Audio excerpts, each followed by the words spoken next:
Ati Swapadantikam Vandeham Shita Parikamanam Shri Gurun Vaishnavamscha Shri Rupam Sagrajatam Sahaganat Raghunathan Vitam Tam Sajivam Sadvaitam Sadvadutam Parijana Sahitam Krishna Chaitanya Devam Shri Radha Krishna Paran Sahaganat Lalita Shri Vishakhan Vitamscha He Krishna Karuna Sindhu Dinabandho Jagatpate Gopesha Gopika Kanta Radha Kanta Namostute Tapta Kanchana Gorangi Radhe Vrindavaneshwari Vrishabhanu Sute Devi Pranamami Hari Priye Panchakalpa Tarubhyascha Kripa Sindhubhya Evacha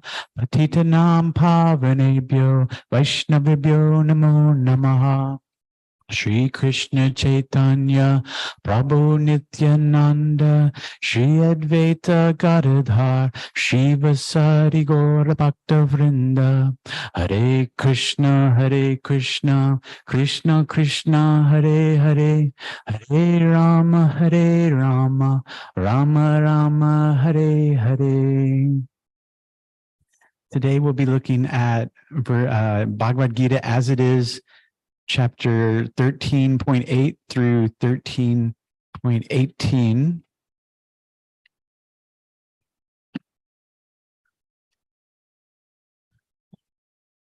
Chapter titled Nature, the Enjoyer, and Consciousness.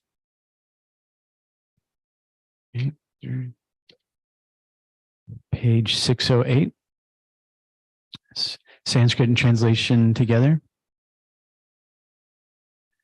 Amanitvam adambitvam ahimsa kshantir arjavam archayopashanam chaucham stairyam atma vinigraha indriyarteshu vairagyam Vicha Janma Mrityu Jara Vyadhi Dokha Doshan Udarshanam Asaktir Anabhishvanga Putradara Grihadishu Nityam Cha Samachittatvam Ishtanishto Papatishu Maya Chananya Yogena Bhaktir Avya Bicharini Vivikta Desha Sevitvam Arati Jana Samsari Adhyatma Jnana Nityatvam Tattva Jnana Darshanam Etagyenamita Proktam Agnanam Yad Atonyata.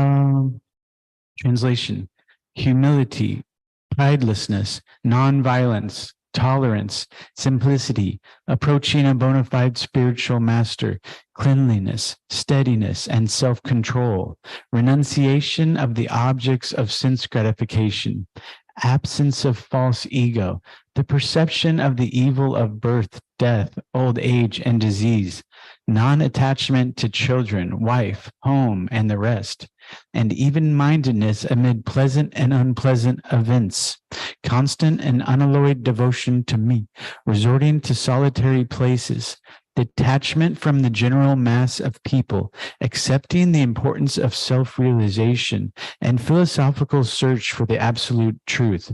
All these I thus declare to be knowledge, and what is contrary to these is ignorance. Text 13. Yeyam yattat pravakshami yajgyatva mritam ashnute anadi mat param brahma nasatana saduchyate.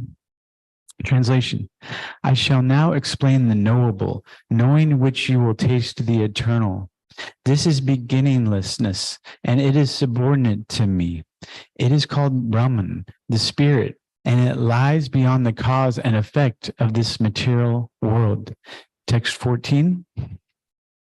Sarvata pani param tat sarvato kshiksharo mukham sarvata shruti maloke sarvam avritya tishtati. Translation: everywhere are his hands and legs, his eyes and faces, and he hears everything. In this way, the supersoul exists. Text 15. Sarvendriya gunabhasam sarvendriya vivarchitam asaktam sarvabrichchaiva nirgunam gunabhoktricha. Translation: the supersoul is the original source of all senses, yet he is without senses. He is unattached, although he is the maintainer of all living beings. He transcends the modes of nature, and at the same time, he is the master of all modes of material nature. Text 16. Bahir antascha bhutanam archaram charamevacha sukshmatvatad agniyam durastam chantike chatat. Translation: the supreme truth exists both internally and externally, in the moving and non-moving. He is beyond the power of the material senses to see or to know. Although far, far away, he is also near to all. Text 17. Avibhaktam cha bhuteshu vibhaktam eva cha stitam bhuta bhartricha nash jainam rashishnu prabha vishnu cha. Translation: although the supersoul appears to be divided, he is never divided. He is situated as one. Although he is the maintainer of every living entity, it is to be understood that he devours and develops all. Text 18. Gyotisham apitash jyotish tamasa param uchate jnanam yeyam ganagamyam hridi sarvasya vishtitam. Translation: he is the source of light in all luminous objects. He is beyond the darkness of matter and is unmanifested. He is knowledgeable. He is the object of knowledge, and he is the goal of knowledge. He is situated in everyone's hearts. Back to texts 8 through 12. 1 second.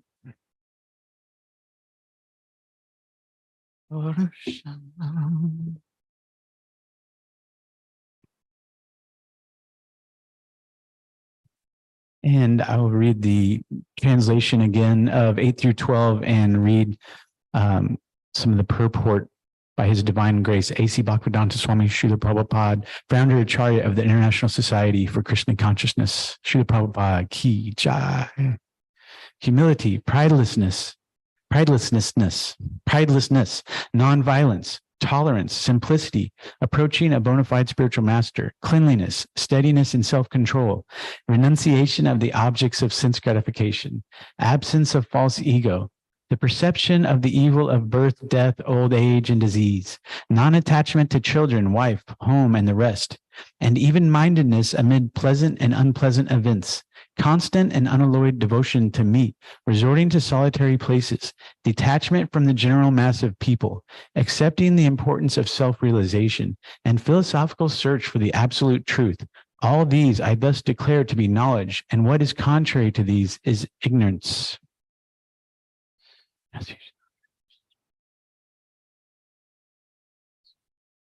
I'm going to look at the last paragraph of the purport here. Beginning from practicing humility up to the point of realization of the supreme truth, the absolute personality of Godhead, this process is just like a staircase beginning from the ground floor up to the top floor. Now, on this staircase, there are so many people who have reached the first floor, the second or third floor, etc. But unless one reaches the top floor, which is the understanding of Krishna, he is at a lower stage of knowledge. If anyone wants to compete with God and at the same time make advancement in spiritual knowledge, he will be frustrated. It is clearly stated that without humility, understanding is harmful. To think oneself God is most puffed up. Although the living entity is always being kicked by the stringent laws of material nature, still he thinks, I am God because of ignorance. One should be humble and know that he is subordinate to the Supreme Lord.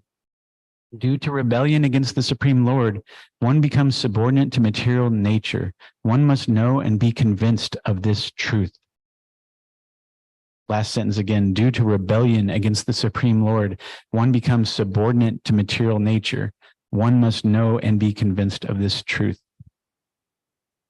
So there's, and Srila Prabhupada says, don't get rid of ego, get rid of false ego, because your true ego is your relationship with Krishna.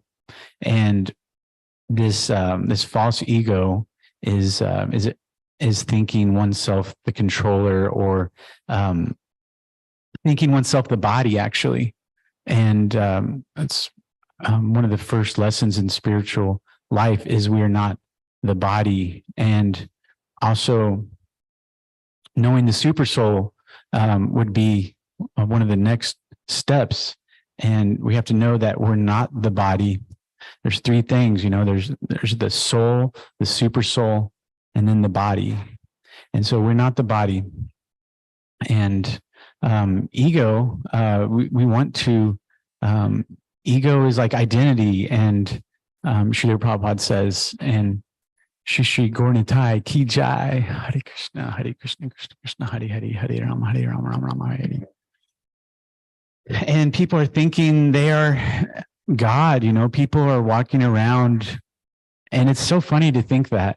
It's so delusional because they're getting kicked all the time by Maya, yet they're walking around having these thoughts, these pestering, troublesome thoughts that they are God. And it's also called the last snare of Maya, is to think this thought, or to think one can merge and lose one's identity and merge into the Brahman effulgence. And this is the last snare of Maya. And it's so funny that people are thinking these things. And I was reading when I was like 22. I was reading some things about getting rid of the ego. So I thought just get rid of the ego. That was one of my main. I thought that made sense. And I told my mom that, and she said, "Well, don't you want an ego? Don't you want some ego? Isn't that a good thing?" And I think sometimes people conflate or think ego is also like confidence to some extent or something. But it's she was thinking, don't you want to be a little puffed up? Don't you want to get ahead in this world? Don't you want a big ego? Because don't the most successful people have big egos? And so maybe she was thinking like that. And I was thinking, no, I don't want an ego. And that's why even after college, I I worked at like a pizza restaurant for 4 years, because one of the reasons was I wanted to kind of maybe knock myself down a little bit, and to avoid being puffed up and to get rid of this ego. And so that was, not maybe the most natural path, graduate college and then work in a pizza restaurant for 4 years. But I was able to get closer to Krishna consciousness. I wish I would have found it then. I brushed up against it maybe a little. I was interested in some Indian music and things like that, and some spirituality, but that's about as far as I got. And then left Texas, came back to Kansas City, and then I was just working on music and things like that. Pretty lost, pretty just kind of going with the wind, doing my best, just like so many people out there. It's overwhelming to go outside and think about how many people don't have this gift, don't have this knowledge of Krishna consciousness. And we really have to share it with so many people. And it's defined in these verses that violence is actually is not talking about Krishna consciousness. It's not helping. When you don't help someone spiritually, that's kind of a form of violence. And so non-violence is giving your spiritual knowledge and sharing your realizations and trying to help someone else go to the next level. And that's non-violence. And Srila Prabhupada says in the purport, and he says, in this purport, this process of knowledge is sometimes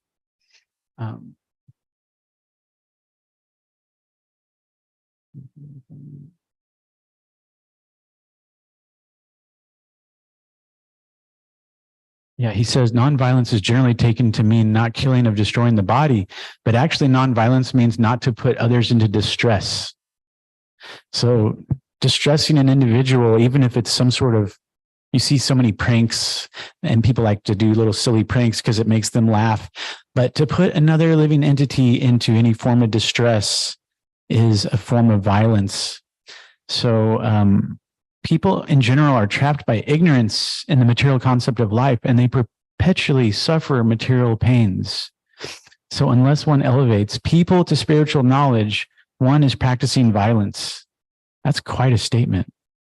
You know, how many, you know, if we're not talking about spiritual knowledge, if we're not trying to elevate people to spiritual knowledge, it's a form of violence. It's like neglect. You know, we're neglecting their spiritual lives.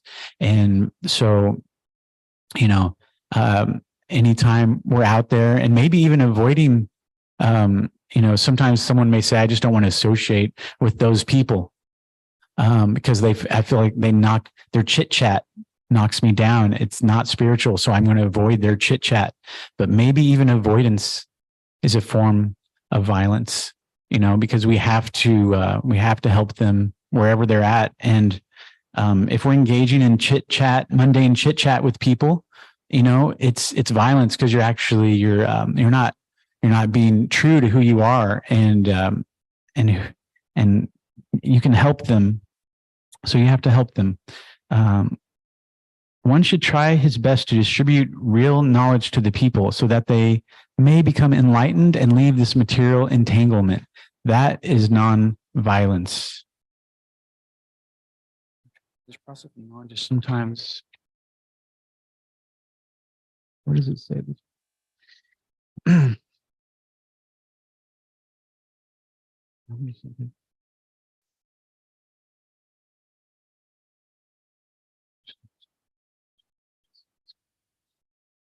Those activities by which a soul obtains knowledge beyond the limitations of his field of activities and transcends the field is called the process of knowledge.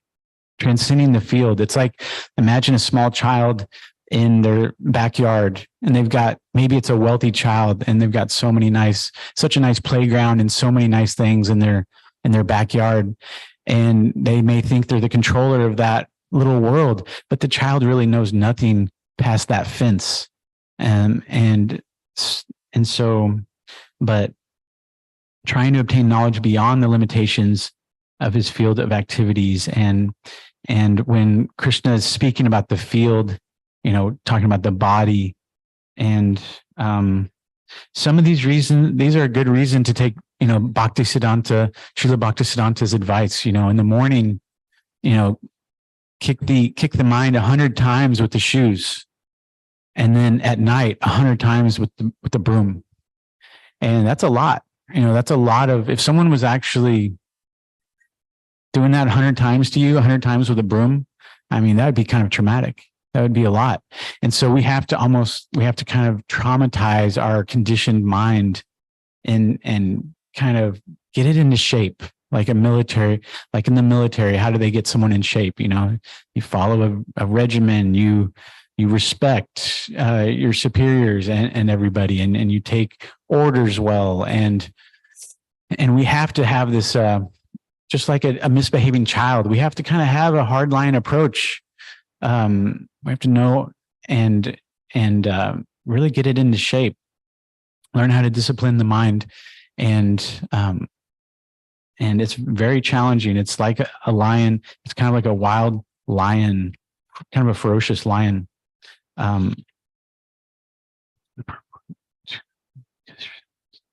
There's two kinds of cleanliness, is said, external and internal.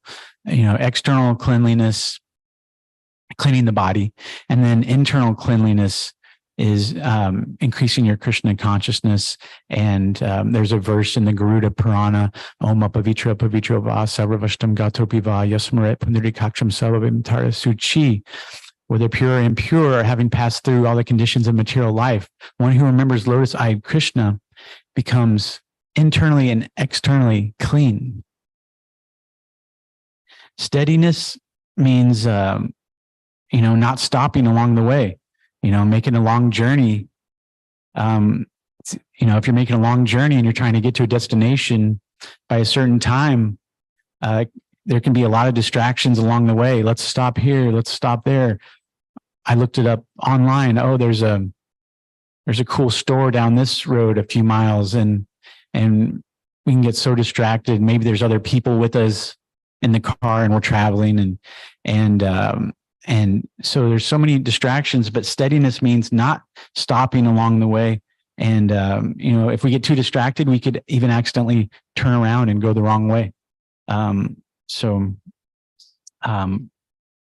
Real ego is when one understands that he is spirit soul. That is real ego. Aham Brahmasmi. I am Brahman. I am spirit. And Prabhupada mentions that, a family out there can sit down in the morning and at night and chant together, chant the Maha Mantra. And that is such a nice process to imagine a family in the morning and at night chanting together, making spiritual advancement together as a team. What a beautiful situation. There's 9 processes of devotional service, hearing, chanting, remembering, serving the Lord's lotus feet, deity worship, praying, executing orders, serving as a friend, and complete surrender. So hear, chant, remember, serve, worship, pray, work, become friend, and surrender. Jnana is knowing the body, the soul, and the super soul, knowing those 3 things. Super soul, the soul, and the body. That is jnana, Srila Prabhupada says. Knowing, and Mayavadis think that the soul and the super soul is one. Actually, they think it's all one package, but it is known that there are two things, and Madhvacharya helped elucidate that, and so many of the great acharyas helped elucidate that. But it is said that the village vultures, eat from one tree, and the forest swans eat from another. The vultures, even if they attain heaven, their experience is ultimately miserable. And so in these verses here, Srila Prabhupada, a little bit about chapter 13, he says, in the first 6 chapters of Bhagavad Gita, the knower of the body, the living entity, and the position by which he can understand the Supreme Lord are described. In the middle 6 chapters of the Gita, the Supreme Personality of Godhead and the relationship between the individual soul and the super soul in regard to devotional service are described. And then these 13 through 18, the superior position of the Supreme Personality of Godhead and the subordinate position of the individual soul are definitely defined in these chapters. He says, now starting with the 13th chapter, how the living entity comes into contact with material nature, how he is delivered by the Supreme Lord through the different methods of fruitive activities, cultivation of knowledge, and the discharge of devotional service are explained. Although the living entity is completely different from the material body, he somehow becomes related. This is also explained. So Arjuna was inquisitive about Prakriti or nature, Purusha, the enjoyer, Kshetra, the field, Kshetrajna, its knower, and of knowledge and the object of knowledge. When he inquired about all of these, Krishna said that this body is called the field, and that one who knows this body is called the knower of the field. This body is the field of activity for the conditioned soul. The conditioned soul is entrapped in material existence, and he attempts to lord over material nature. And so, according to his capacity to dominate material nature, he gets a field of activity. That field of activity is the body. And what is the body? The body is made of senses. The conditioned soul wants to enjoy sense gratification, and according to his capacity to enjoy sense gratification, he is offered a body or field of activity. Therefore, the body is called kshetra, or the field of activity for the conditioned soul. Now, the person who does not identify himself with the body is called kshetrajna, the knower of the field. It is not very difficult to understand the difference between the field and its knower, the body and the knower of the body. Any person can consider that from childhood to old age, he undergoes so many changes of body and yet is still one person remaining. Thus, there is a difference between the knower of the field of activities and the actual field of activities. Sometimes it is said, with the koshas, the Anamaya kosha and the different koshas, and you can look at your hand, and it's like, am I my hand or am I observing my hand? And what is that is observing the hand? A living conditioned soul can thus understand that he is different from the body. It is described in the beginning, Dehe Smin, that the living entity is within the body, and that the body is changing from childhood to boyhood, and from boyhood to youth, and from youth to old age. And the person who owns the body knows that the body is changing. The owner is distinctly kshetrajna. Sometimes we understand that I am happy, I am mad, I am a woman, I am a dog, I am a cat. These are the knowers. The knower is different from the field. Although we use many articles, our clothes, etc., we know that we are different from the things used. Similarly, we also understand by a little contemplation that we are different from the body. When he inquired, it's the same paragraph. While discussing the subject of this body and the owner of the body, the soul and the supersoul, we shall find three different topics of study: the Lord, the living entity, and matter.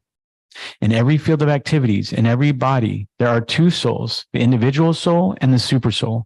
Because the supersoul is the plenary expansion of the Supreme Personality of Godhead, Krishna says, I am also the knower, but I am not the individual owner of the body. I am the super knower. I am present in every body as Paramatma or supersoul.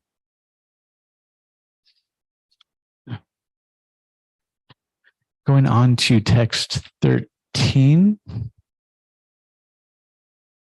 I shall now explain the knowable, knowing which you will taste the eternal. This is beginningless,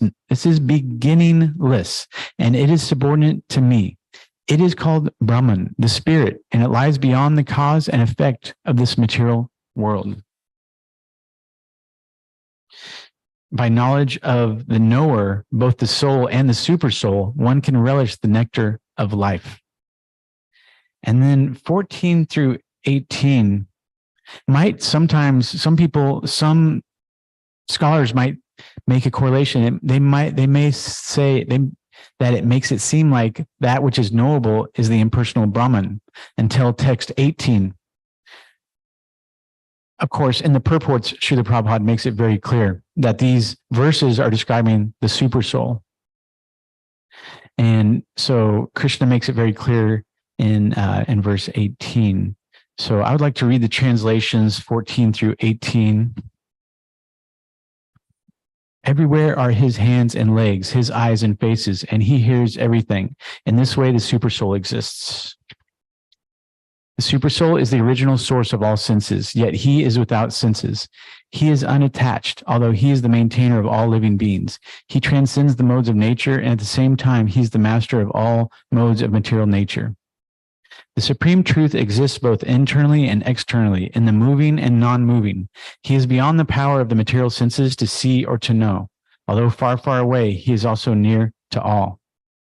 Although the supersoul appears to be divided, he is never divided. He is situated as one. Although he is the maintainer of every living entity, it is to be understood that he devours and develops all. Text 18. He is the source of light in all luminous objects. He is beyond the darkness of matter and is unmanifested. He is knowledge. He is the object of knowledge, and he is the goal of knowledge. He is situated in everyone's heart. So Srila Prabhupada makes it clear this verse describes the super soul, not the living entity. Also that the jivas are assisting hands of the Lord, and all are meant for a particular service to the Lord.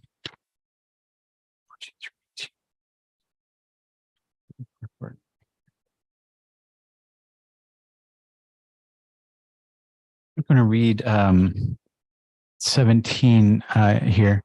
Although the super soul appears to be divided, he is never divided.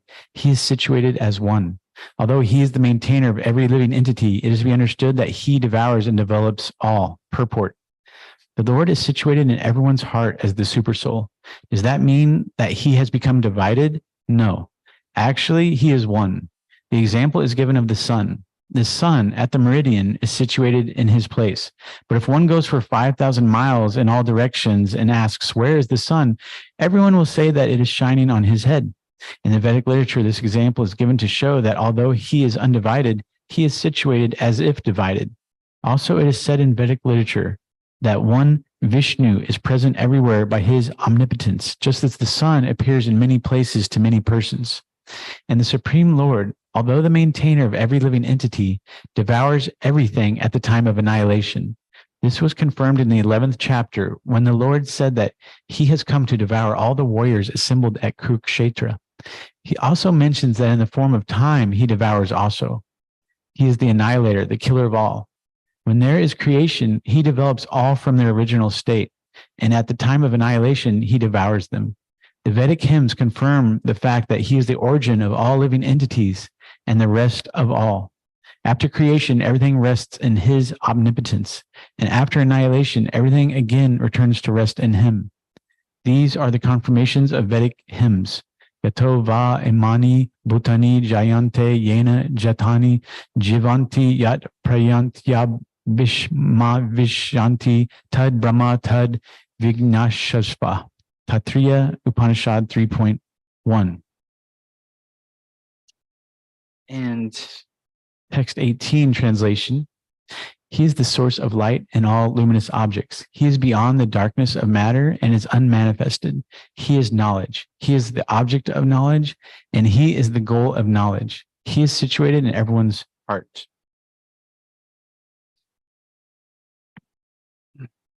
Here he says, from all, in the purport, from all the authoritative statements of the great sages, the Vedic hymns and the aphorisms of the Vedanta Sutra, the components of this world are earth, water, fire, air, and ether.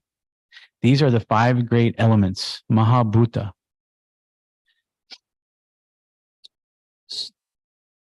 And there's so many here. The five great elements are a gross representation of the subtle false ego. So the five great elements, again, are earth, water, fire, air, and ether. And he says the five great elements are a gross representation of the subtle false ego. They are a representation in the material conception. Consciousness is represented by intelligence, of which the unmanifested stage is the three modes of material nature. So the unmanifested stage of, he says consciousness is represented by intelligence, of which the unmanifested stage is the three modes of material nature. The unmanifested three modes of material nature is called pradhana. One who desires to know the 24 elements in detail, along with their interactions, should study the philosophy in more detail. In Bhagavad Gita, a summary only is given. The body is the representation of all these factors, and there are changes of the body, which are 6 in number. The body is born, it grows, it stays, it produces byproducts, then begins to decay, and at the last stage, it vanishes. Therefore, the field is a non-permanent material thing. However, the kshetrajna, the knower of the field, its proprietor, is different. So a lot of great information here. Entanglement is due to association with modes of nature, and we can transcend through devotional service. That's the only way to transcend the modes. of nature. All other processes are contaminated by the modes. So, wow.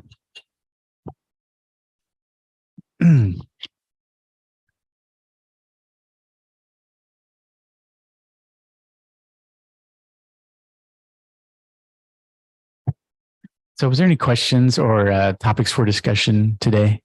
That'd be very nice. Yes, Rishi Kumar. I really liked what you were saying about nonviolence, because I've been thinking a lot about what I heard from Parmeshwar Prabhu on this. He posted a note about it on his Facebook. I was wondering, is it cool if I read it? It's a little bit long, so I don't know if that's too much. That'd be if great. I can make a comment that long. Sure. So let's see. I've got it here. Prabhupada says, nothing gives the soul more ecstasy than hearing the pastimes of Krishna. As we study Srimad Bhagavatam, we see that meditating on Krishna's pastimes is topmost. Sometimes we wonder why the television set in the heart is not giving a clear picture. In order to see the pastimes of Krishna clearly, we have to at least be following to what Prabhupada called preliminary principles of God realization. Those principles are moral principles and non-violence. And he cites Srimad Bhagavatam, Canto 1, Chapter 3. Prabhupada mentions in a purport in Bhagavad Gita that if we are not elevating people to knowledge, we are committing violence. We know that ignorance is the root of our suffering, misidentifying the self with the body, and the solution is knowledge, that which gives us the understanding of the difference between spirit and matter and the controller of both. Prabhupada mentions that only with knowledge through a parampara, disciplic succession stemming from Krishna, can people get out of the modes of ignorance and passion that bind us to this material world. Only with real knowledge can one break the cycle of birth and death. The violence can be very subtle. Billions of jivas ignorantly committing sinful activities and going to hell and into lower species, largely simply because a Vaishnava hasn't given them a book. It is a terrifying and sad situation. It is like a school bus has crashed in front of our house and we just continue with our normal activities. We hear the kids screaming and we are eating at the dinner table, and we ask our mother to pass the salt or ask our son, how was school today? Or worse yet, we think, oh, there are people with money that can't defend themselves. So we run out and steal all the kids' lunch money while they scream and twist in pain. This latter version is like approaching an Indian who is here to max out the material profits in America. And he says he already has the Gita. And so you ask him if he can give it to someone else and help them. And they say, I already know this, I am fine, while they drive away in their Tesla. Of course, not all Indians fit into this category. In contrast, I see and hear devotees that are productively distributing Prabhupada's books, like two great souls in Atlanta, Shastra Krit Prabhu and Mahotsa Prabhu. And as Mahotsa Prabhu so nicely put it, the merciful Vaishnava is the only thing between these people and hell. He says we have to do something about it. We must distribute these books. When I hear devotees speak like this, I know they are hearing the holy name when chanting. I know they are well. Jesus so nicely summarized Vaishnava principles in two categories: love Krishna and treat your neighbor as yourself. I think sometimes as aspiring Vaishnavas, we have missed this latter instruction. It is throughout the Gita. He who is a kind friend to all is very dear to me. Sages see with equal vision, etc. We should treat these suffering people as good as we treat ourselves. And of course, distributing Prabhupada's books is a most practical and merciful means of mercy. We must dedicate our life to elevating people to knowledge if we want to be completely satisfied. Every cent and every moment must be used to elevate people to knowledge. Only with this mode of operandi will the TV in the heart operate with no static. The gopis, Jesus, Prabhupada, etc. function this way. They know what's up! Exclamation mark. Jai, thank you. Does anyone have any, just on that topic, on that post, does anyone have any a comment on that? Think about that for a second. But yeah, that ties in really nicely. And remembering Krishna's pastimes and the TV of the heart, that's a nice visualization. And Krishna's pastimes, these are not normal pastimes. These are not pastimes of a normal human being. And so they're eternal and constantly able to be relished more and more, the more you spend time with them and share them with others. And they're completely transcendental and beautiful, just like Vrindavan itself. And the school bus has crashed outside and we don't care. Yeah, that's so true. And just to tie it in, it just made me think of that job I was talking about after that I had, a pizza job. There was one morning I got there and a school bus, a big school bus had crashed, and then we had to go out, or the manager had gone out and had helped, which was good. And then humility was mentioned, and I'm always amazed at how humble Maharaj is, Dhanavir Goswami is so humble, and how often sometimes someone will be meeting with him and they will, maybe it's a new meeting, or maybe it's someone from another country, but he's actually lived in that country, and they'll kind of tell him how it is, or but he never says I know or anything. He's so humble and is able to, people are sometimes trying to impress him with their knowledge and things, and he just knows perfectly how to handle it and how to make the other person feel good and not feel like they're overstepping their bounds. But sometimes I'm thinking, don't you know he already knows that, or maybe assume that he knows it, and then if he doesn't, you can fill in. But I like to kind of assume someone knows something, until I find out that they don't. When someone comes in, or maybe to a guitar lesson or something, you have to find out where they're at. And so you have to put a song in front of them and kind of figure out where exactly they're at, because they may be very talented, and they are. A lot of times, if they've been playing for a few years, they're already talented in their own way. And it's just about finding out where their little holes are, where their weaknesses are. And then the teacher's always going to try to work on those little weaknesses. And the students sometimes may say, well, why doesn't the teacher ever build me up? But the teacher just wants to, one of the best things the teacher can do is help fix those little holes. And the teacher loves to try to fix things, not always just try to build someone up or tell them how great they are. But distributing the books are so nice because they're so permanent. We think that the internet is permanent, and we think that these tall skyscrapers are permanent, but we know from the Vedic teachings that these things are somewhat temporary. And even though they seem to be permanent right now, we don't know if the internet will be here in 5 years, in a year.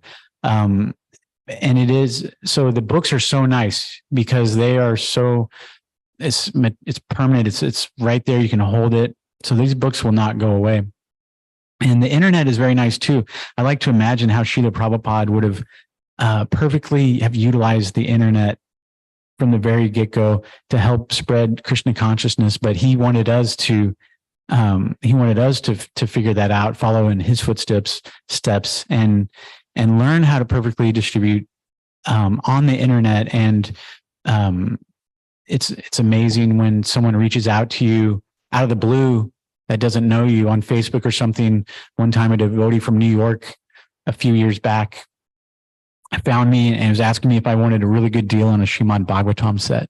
And, that was so nice. And, I don't know how he found me, but he did. And turns out this person, I found out later, is one of the top book distributors and was doing this to so many people. And I don't know if any of you all have encountered it, but the Mormons seem to have somewhat of a good, I think we can learn a little bit from their internet strategy. I don't know if anyone else has been reached out on Facebook from a Mormon person who I have, they've messaged me, and I like to talk about God with them and tell them about the temple and tell them that, yes, we need to work together and find a way to give God consciousness to the whole world. And I try to find some sort of shared ground with them. But I've been reached out by multiple, at least 3 Mormons on Facebook that they're finding people on Facebook. They're reaching out to strangers. And I'm just inspired by that, because I'm not doing that as much as I should on the internet or even in person, but to use the internet and Facebook and have a plan like that is really good. But maybe time for one more question or comment if someone has. All right. Well, Bhagavad Gita as it is, Ki Jai, Srila Prabhupada, Ki Jai. Krishna, Krishna, Krishna, Krishna. Hare Ram.